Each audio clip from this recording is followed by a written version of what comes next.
Bismillahirrahmanirrahim. Kita mulai dengan bacaan yang pertama, Subhanallah. Ingat teman-teman sekalian, saat kita memulai bahasan ini, kita telah menempatkan kalimat ini pada ruang yang disebut dengan zikir. Bukan talaffuz, bukan sekedar bacaan.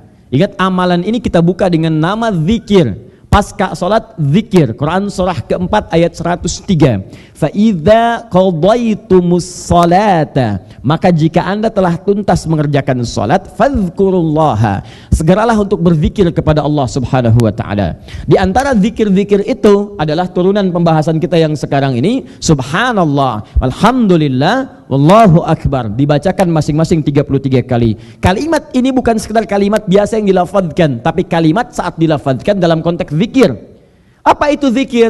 Ingat, di awal pernah saya sampaikan, zikir itu adalah segala hal yang mengingatkan kita dengan Allah. Jadi begitu Anda bacakan kalimat ini, bukan sekedar dibaca, tapi kalimat ini mesti mengingatkan Anda dengan Allah. Makanya dibacakan 33 kali, dilatih. Kalau orang dibacakan sekali, Anda baca sekali belum ingat, subhanallah belum ingat, wajar.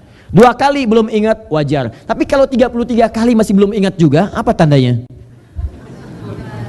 Ada yang tidak tepat. Saya ngajar Anda pada topik yang sama, sekali belum paham, wajar. 2 kali belum paham, wajar. 33 kali belum paham juga, pensiun saya ngajar di sini. Ya, habis waktu terbuang. Nah, jadi 33 kali ini bukan sekedar dibacakan, baca, bukan. Tapi untuk menanamkan makna dalam bacaan ini, mengalir dalam jiwa kita. Kalau sudah tertanam, maka menjadi petunjuk kehidupan. Kalau di luar ini apa yang disebut dengan doktrin, sampaikan. Tapi dalam agama bukan itu. Dalam agama itu ketika sudah terbiasa jadi karakter. Kalau sudah jadi karakter jadi sikap. Kalau sudah biasa dilatih sehari 33 kali, bahkan bukan 33 kali sehari, kali 5. Kali 5, 33 kali 5 berapa? Cepat, 165.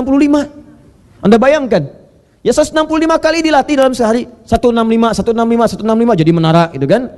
Ya, 11 Simatupang. Ya. Baik, latih. Subhanallah. Itu diucapkan itu bukan sekedar ingin dilafadzkan, bukan sekedar diperbanyak. Tapi dari banyak itu bagaimana, berapa bagian itu yang meresap ke dalam jiwa. Diharapkan begitu 33 kali, maknanya meresap ke jiwa, paham subhanallah. Jadi karakter.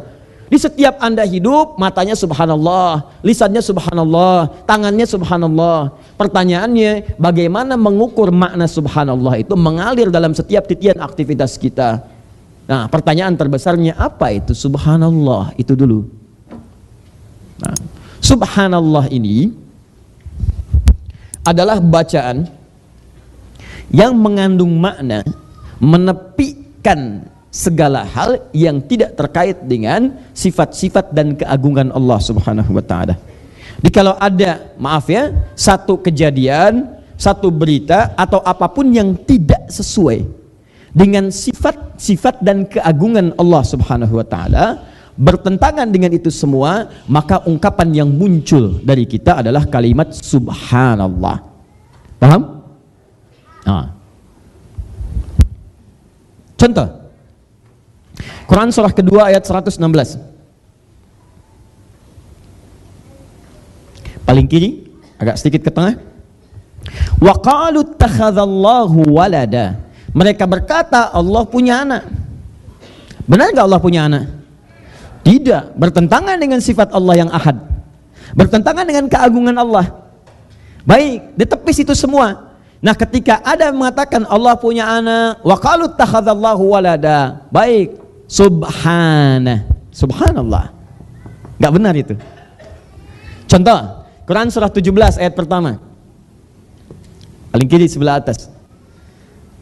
Nabi sallallahu alaihi wasallam menunaikan Isra dan Mi'raj. Baik, begitu kembali dikisahkan, tiba-tiba diledek oleh orang-orang kafir pada saat itu. Kata mereka, gila Tuhanmu Muhammad, bagaimana bisa menjalankan seorang hambanya dari Masjidil Haram ke Masjidil Aqsa cuma semalam balik lagi? Kita aja mau ke sana berbulan-bulan, kamu cuma semalam, gila Tuhanmu, mustahil. Maka ketika mengatakan sifat-sifat yang tidak baik kepada Allah, menuduh dengan tuduhan yang tidak benar, dibukalah surah Al-Isra itu dengan kalimat subhan. Subhanalladzi asra bi'abdihi laylam minal masjidil harami ilal masjidil aqsa alladzi barakna haulahu linuriyahu min ayatina. Baik, perhatikan kalimatnya. Subhanalladzi asra. Maha suci Allah yang telah memperjalankan. Alladzi, kemana? Alladzi itu kata gantinya kembali ke Allah. Bahasa singkatnya subhanallah. Enggak benar itu. Enggak seperti yang kamu bayangkan. Tuhan saya tidak selemah Tuhan-Tuhan kalian. Tuhan saya tidak selemah seperti apa yang kamu sampaikan. Lebih kuat dari apa yang kamu bayangkan. Subhanallah. Enggak benar. Jadi kalau Anda menemukan satu paparan atau tampilan segala hal yang menyoal sesuatu tentang Allah bertentangan dengan sifatnya, ucapkan apa? Subhanallah. Awas, ini kadang sering terbalik ini. Kan? Ibu jalan ke puncak, naik ke puncak dingin sampai ke atas. Wah, begitu melihat pemandangannya bagus. Dan masjid ada ta'awun dan macam-macam dan sebagainya. Apa yang ibu ucapkan? Subhanallah. Nah, ada sebetulnya pemaknaan itu. Cuman maksudnya adalah ini pasti yang menciptakan bukan selain Allah. Saya menepis semua ciptaan ini kalau bukan dari selain Allah. Ada yang seperti itu, pemaknaan jauhnya. Tapi kalimat yang paling tepat yang diucapkan Masya Allah, Masya Allah, Masya Allah.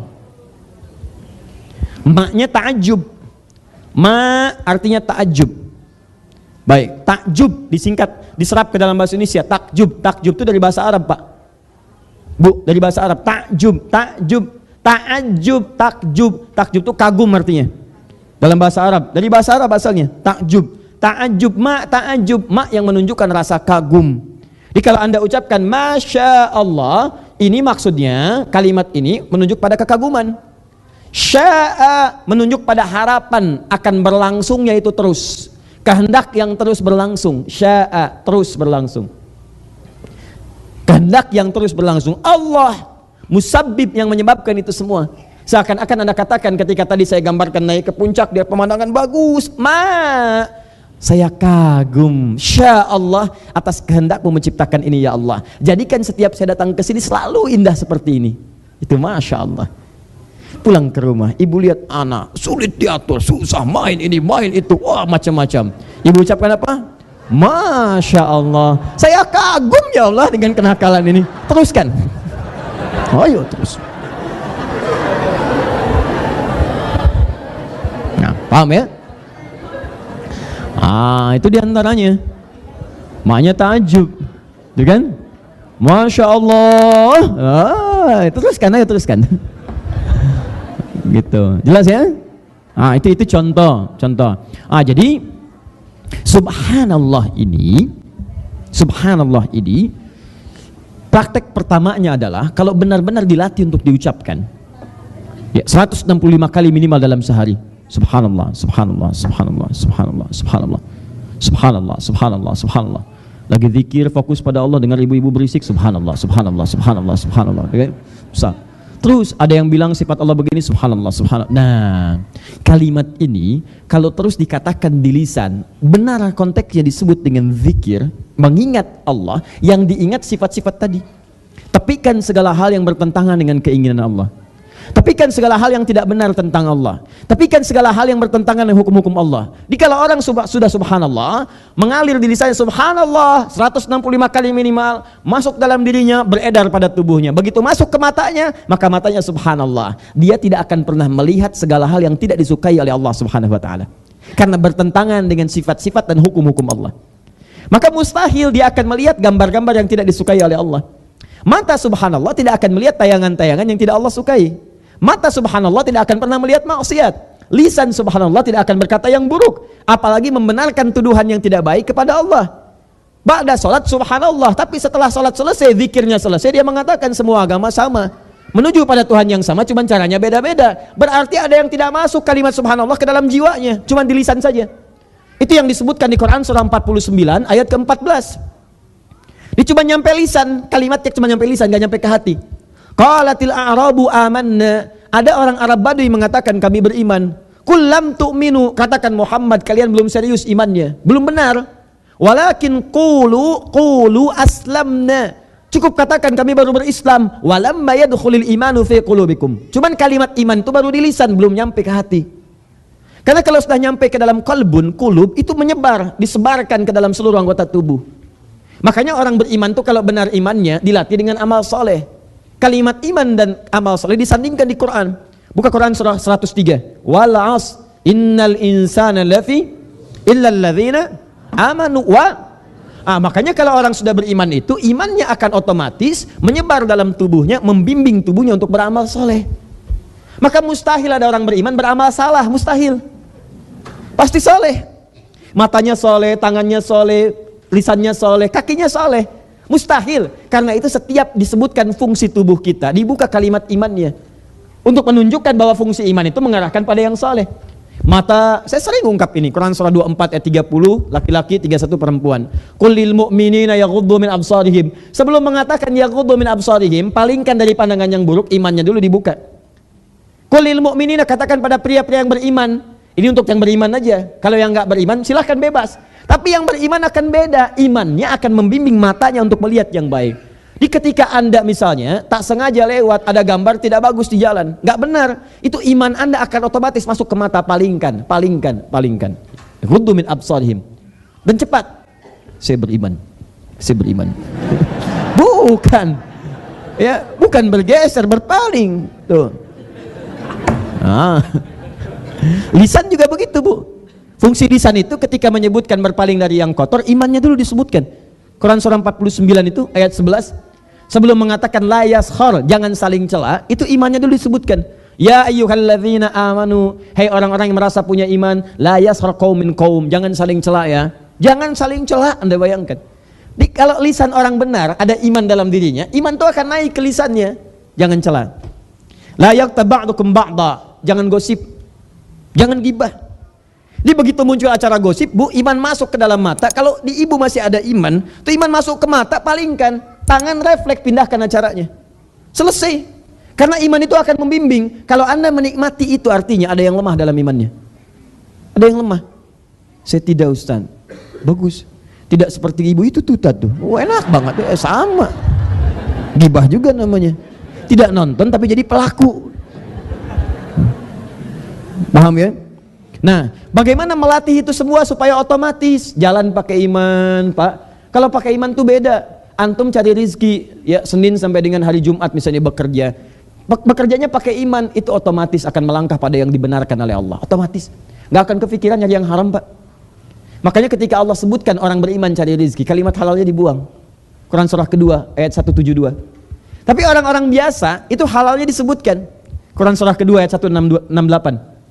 Di ayat 168 Al-Baqarah 168 paling kanan sebelah bawah yang disebutkan nas, ya ayyuhan nas, hai manusia, kulu mimma fil ardi halalan thayyiba. Silakan bekerja, cari makan. Dapatkan dengan cara yang halal, legal, dengan cara yang benar. Jangan cari dengan cara yang kotor, baik hukum dunia apalagi akhirat. Thayyiba, dari yang halal ini dapatkan yang terbaik yang kamu butuhkan. Bukan segala yang kamu inginkan mesti dikonsumsi. Tapi ketika menyebutkan orang beriman, halalnya dibuang. Buka ayat 172-nya, paling kiri agak sedikit ke atas.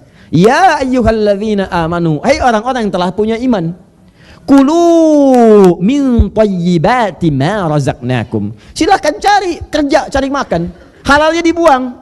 Yang terbaik yang telah kami siapkan. Kenapa halalnya dibuang? Kata sementara ulama tafsir, karena orang yang punya iman itu imannya akan otomatis membimbing dia pada yang halal. Di mustahil dia cari yang haram karena imannya sudah disebutkan. Jadi kalau ada orang mengaku beriman masih mencari yang haram, itu ada yang salah dengan imannya. Makanya Nabi pernah sampaikan, la yusriqul mu'min indama yasriq fahuwa mu'min. Mustahil orang beriman itu mencuri, saat mencuri ada iman dalam dirinya. Karena baik akan bertemu dengan yang kotor. Gak ada orang mencuri pakai bismillah. Gak ada. Ambil motornya, ambil. Takut dosa, masjid pakai bismillah dulu. Oh, mustahil. Gak ada, Pak, Bu. Kecuali yang udah mati imannya. Ya, mustahil. Baik dengan buruk gak akan pernah bersanding. Nah, itu poinnya. Pelajar beriman itu tidak mungkin menempuh pelajaran dengan cara yang kotor. Gak akan ada orang beriman nyontek pelajar. Gak akan ada orang beriman menempuh dengan cara yang haram dan sebagainya. Sama, Anda di rumah tangga kalau pakai iman, suami beriman, istri beriman, gak akan jadi yang haram. Ya, maaf, cari kerja gak akan cari yang haram. Sudah ada pasangan yang halal tidak akan milik yang haram. Kalau Anda sering mengingat-ingat di luar yang halal, itu coba camkan, mungkin ada yang haram masuk ke dalam jiwa. Anda sudah mendapatkan pasangan yang halal, tapi masih mengingat hal yang lain yang haram, yang bukan menjadi pasangan Anda, ini menunjukkan bahwa ada sesuatu yang haram masuk dalam diri Anda. Paham ya?